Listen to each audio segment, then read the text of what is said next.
अगले 20 साल में आप मानते हैं कि इंडिया में बहुत वेल्थ बनेगी? Absolutely. But let me answer this from two angles. It's very clear that in a nation's lifetime, the maximum prosperity is in the journey from developing to developed. और हमारे नेशन की life time this is likely to happen over the next 25 years. And there is no exception to this in the world.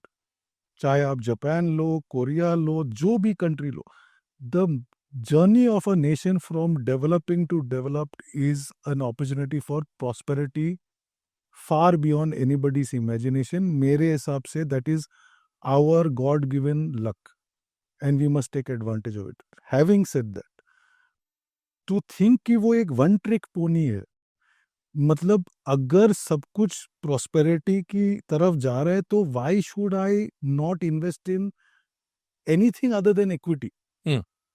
I think could be an error in हाँ, नहीं बिल्कुल.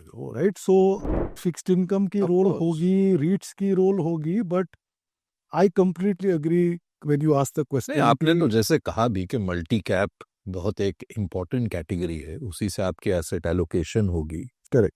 और ज़रूरी नहीं कि सारा पैसा आप एक एसेट क्लास में डालें, चाहे वो जो भी हो. अभी तक हम सब बैंक में डालते थे सारे पैसे, तो ये भी कहना कि सारे म्यूचुअल इक्विटी में डाल दीजिए, वो भी सही नहीं. लेकिन मैं देश की बात कर रहा हूँ, तो आप मानते हैं कि एक अच्छे एसेट एलोकेशन के साथ अगर आप जाएं, आगे बढ़ें. आपने एक इंटरव्यू में हाल में कहा भी था, काफ़ी 3-6 महीने पहले रेट कट जैसे ही बात शुरू हो रही थी, कि फिक्स्ड इनकम पर भी ध्यान दीजिए. Yes.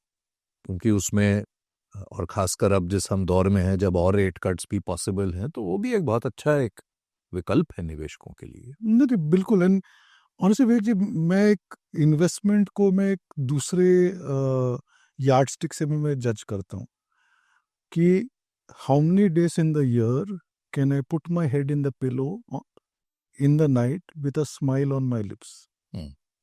And I should invest accordingly.